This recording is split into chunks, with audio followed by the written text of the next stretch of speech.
Now we cross over to our Oh Soo-young for Global Insights for an in-depth look at important developments in world affairs. Thanks for the intro, Wogan. It's time for Global Insight indeed, where we connect with experts from around the world on issues making headlines. Well, tensions have flared around the Taiwan Strait, stoking fears of armed conflict, after Beijing flew a record number of military aircraft in skies near Taiwan earlier this month, stopping short of its airspace. The communist regime has continued to express its intention to carry out reunification with the island.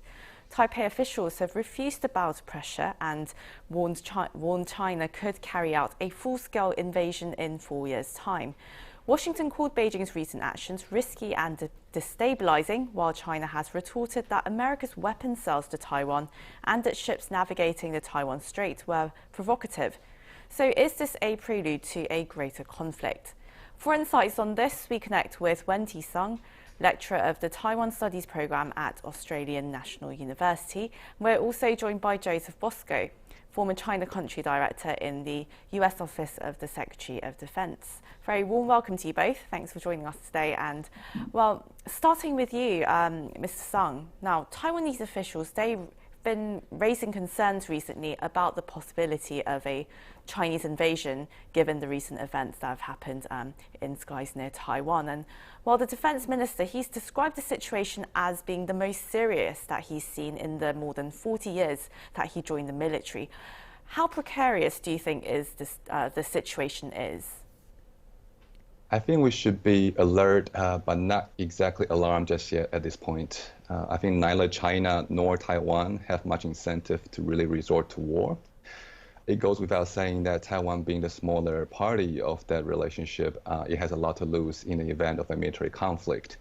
But I think for China, even for China, Beijing likely sees Taiwan as an important, but not yet an urgent issue. It does have a full plate on its foreign policy terms, with Beijing Olympics coming up, with recent U.S. withdrawal from Afghanistan, for example, which create new vulnerabilities on China's western frontier. Domestically, China is also about to enter a once every 5 years leadership reshuffle, starting next month with the major party meeting called the Sixth Plenum, when the party is expected to pass a resolution that will comprehensively evaluate Xi Jinping's second presidential term. Now, Xi will want to use some kind of display of muscle internationally to drum up some nationalism sentiment, some rally around the flag effect, to strengthen his hand as he tried to get a document passed and as he tried to get a short list of some sort for the next generation of leadership sorted out in ways to his favor at the next monthly meeting next month. And so I think, rationally speaking, there isn't that much appetite for war from either Taiwan or China. What we should be watching out more for, though, is the risk of unintended and accidental military escalation. Perhaps there could be a face-off between Taiwanese and Chinese military jets mid-air, and perhaps some warning shot could be fired and gone wrong. So these are kind of things that I'll be more concerned about at this point. Mr. Bosco, what are your thoughts on this? What are your thoughts on the possibility of war or conflict? Well, I certainly agree with Professor Sung that Taiwan does not want conflict of any kind. I don't believe China does either, but it does want to take control of Taiwan, so-called peacefully if possible, but it has reserved the right to use force. I think the situation is quite precarious now, largely because of the danger, as Professor Sung points out, of something accidental and unintended happening. After all, in 2001, we had the EP-3 incident where a Chinese fighter jet collided with a U.S. reconnaissance aircraft, causing the death and the destruction of the Chinese plane and the crash landing of the American plane on the island of Hainan. So accidents can happen, and risky behavior is something that we must beware of. And that risky behavior is basically coming from China, which is sending these scores and scores, almost hundreds of aircraft, military aircraft, through the air defense and identification zone of Taiwan. So the risk is increasing the more that China has been demonstrating this kind of adventurism. And so the risk is of an accidental occurrence is happening. But we must also keep in mind, aside from accidents, that China may well decide to do something not in the line of a full-scale invasion, but taking perhaps one of Taiwan's islands or firing some kind of missiles to damage Taiwanese assets somewhere along the line. The danger of Chinese miscalculation is very great, and I believe that it's all the more reason why we need a greater declaration of strategic clarity coming from the United States that we will not tolerate any military aggression against Taiwan. And as you said, Mr. Bosco, accidents do happen and so do miscalculations. And in those scenarios, do you think the US can defend Taiwan given American forces' deficiencies in the region and Chinese weapons, of course, designed to thwart the US Navy's aircraft carriers? Well, that's true, but without getting into anything classified, I haven't been in government for a while, but I can assure you that the United States is prepared to cope with the kinds of threats you're talking about, the anti-ship ballistic missiles, the attack submarines. There's a whole range of measures and technology that the U.S. has to address those. So the short answer is yes, I believe the United States can defend Taiwan. It's not a matter of capabilities, it's a matter of will. Does the United States intend to stand up to a Chinese aggression, and will we communicate it ahead of time enough so that China understands the dangers that it's entering? Up until now, the strategic ambiguity has not deterred China from preparing, at least, for military aggression against Taiwan. That's the dynamic that has to change. And Mr. Song, recently we've seen the UK, Australia and the United States come together to form this AUKUS pact in order to increase defence around the Indo-Pacific area. What does this mean for the Taiwan Strait? It means Taiwan now has an increasingly friendly and dependable partner in Australia, I think in both security and diplomatic terms. On security, obviously we know that the centerpiece of AUKUS is provisional nuclear submarine for Australia. And it really hasn't gone without notice in Australian commentariat that with greater range and greater durability underwater, Australian nuclear submarines can operate, quote unquote, as far north as the Taiwan Strait. So we can envisage greater role for Australia in maintaining peace and stability in the Taiwan Strait going forward. I think as part and parcel of that preparation, Australia also recently signed a RAA with Japan. It's basically an agreement that allows Australian security forces to utilize Japanese military bases for both security and logistical support, and vice versa, for Japan to access Australian facilities too. In addition to that, I would say Australia is also stepping up in a diplomatic sense to help Taiwan consolidate and secure its diplomatic partnerships. So if you remember, the day after AUKUS, there was another meeting happening between US and Australia at the ministerial level when the joint statement says that it calls Taiwan a leading democracy and a critical partner for both US and Australia, and a promise to enhance three-way donor coordination, specifically on the South Pacific. Now, we know that's one area where a lot of, something like a third of Taiwanese diplomatic allies lie in the South Pacific. And many of them have been under pressure recently, both from China's economic offensive or charm offensive, however you want to call it.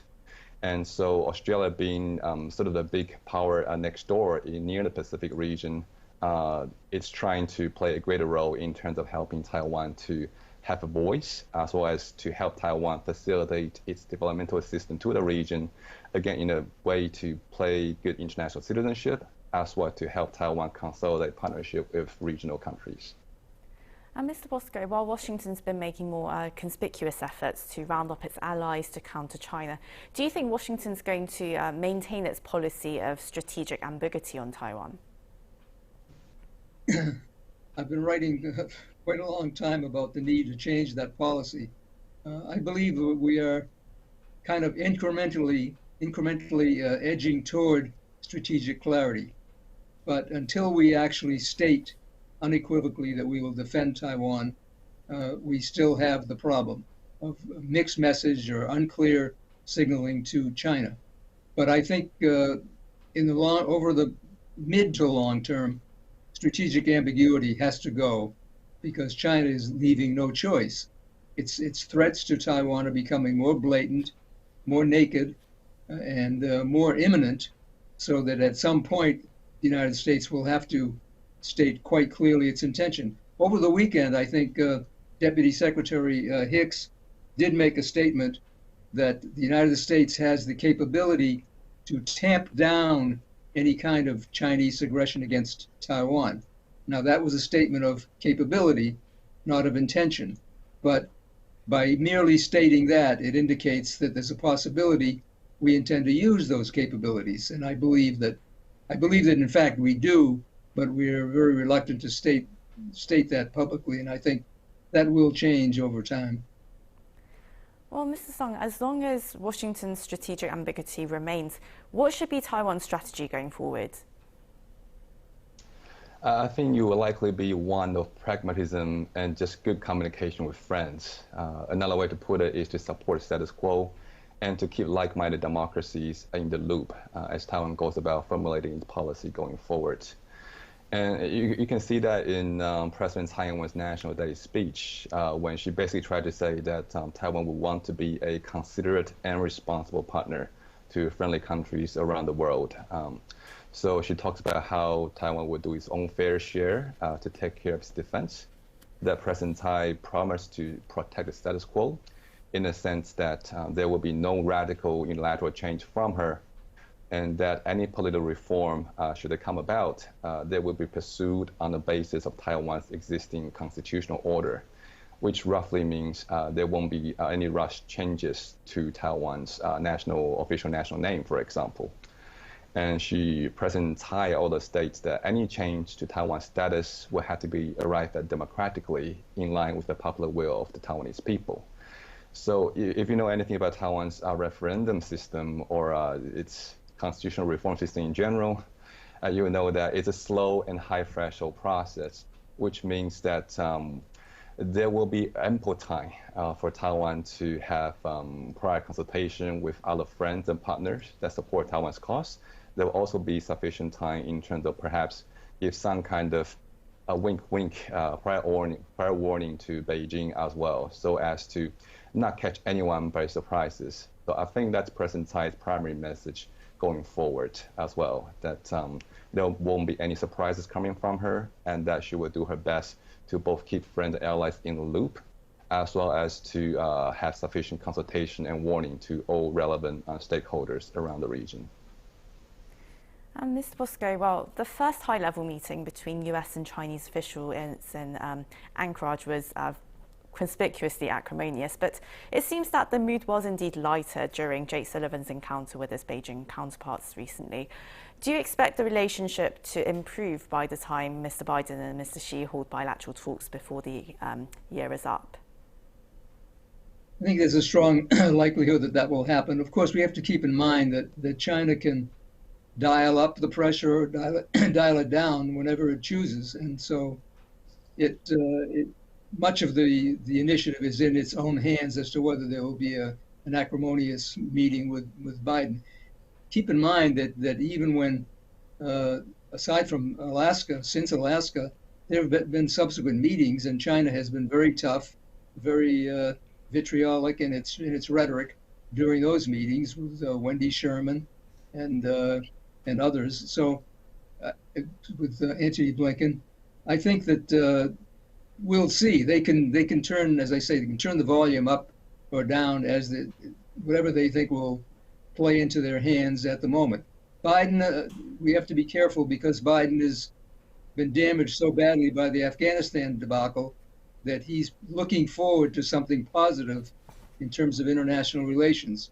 So he may be a little bit too willing to make concessions or to yield to the Chinese will. That's something we need to watch carefully. Well, that's all the time we have today for this segment. Thank you so much for your insights. Thank you. Thank you.